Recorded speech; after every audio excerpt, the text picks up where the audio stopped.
జగన్మోహన్ రెడ్డి గారు అప్పులు చేశారు శ్రీలంక అయిపోతుందని ఎంత కూటమి వాళ్ళు ఎంత ప్రచారం చేశారో చూసాము. ఇప్పుడు చంద్రబాబు నాయుడు ఇంకా వచ్చి మొదలు కూటమి ప్రభుత్వం వచ్చిన తర్వాత ఇప్పుడు ఇమ్మీడియట్గా 10,000 కోట్లు కావాలని ట్రై చేస్తున్నారనే విషయం కూడా తెలిసింది. ఇప్పుడు ఇమ్మీడియట్గా అప్పులు మొదలు స్టార్ట్ అయిపోయినాయి. 2 కోట్ల అప్పు అప్పుడే బోని కొట్టేశారు. 2 కోట్ల అప్పు తీసుకొచ్చేశారు.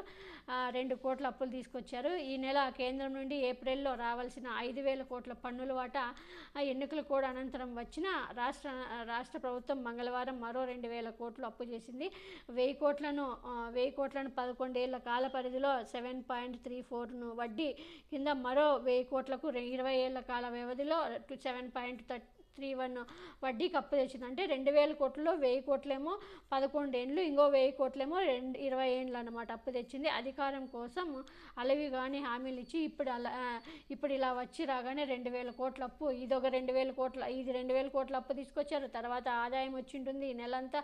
తర్వాత కేంద్రం నుంచి 5,000 కోట్లు పన్నుల వాటా వచ్చింది. ఇంకా ఇదంతా వచ్చిన తర్వాత ఇప్పుడు జూలైలో మళ్ళీ ఈయన పెన్షన్లకి సుమారుగా దగ్గర 5,000 కోట్లు కావాలి. పెన్షన్లు 7,000 రూపాయలు ఇలా వాళ్ళకి ఒక్కొక్కరికి 7,000 రూపాయలు ఇస్తానని చెప్పాడు. కాబట్టి మరి చూడాలి ఈ పెంగా జీతాలు ఇవంతా ఎంత. మరి చంద్రబాబు నాయుడు సంపద సృష్టిస్తా అని చెప్తూ ఉంటాడు కదా, మరి ఏం చేస్తాడో. హామీలు ఎక్కడా కూడా ఇప్పుడైతే హామీల గురించి ప్రశ్నించే వాళ్ళు లేరు. జగన్మోహన్ రెడ్డి గారు ప్రశ్నించడం లేదు, ఎవ్వరు మాట్లాడడం లేదు.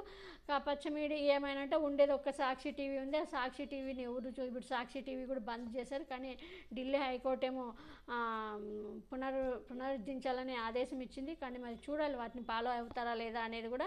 కానీ ఇప్పుడు ప్రశ్నించడానికి ఎవ్వరు లేరు. ఏపీలో ప్రతిపక్షం అనేది లేకోకుండా చేసేసారు ప్రజలకు కూడా మాకు ప్రతిపక్షం అవసరం లేదు, మాకు చంద్రబాబు నాయుడు చేసినా ఒకటే చేయకపోయినా ఒకటే అనుకున్నారో ఏమో మరి తెలీదు, వాళ్ళకి ప్రజలకే తెలియాలి. కానీ ఇప్పుడు ప్రశ్నించడానికి కూడా ఎవరు లేరు. చంద్రబాబు నాయుడు చేస్తే హామీలు నెరవేర్స్తే ఎంత, నెరవేర్చకపోతే ఎంత అనేది ప్రజలు వాళ్ళంతకు వాళ్ళే ఆలోచించుకోవాలి, ఓటు వేశారు కాబట్టి.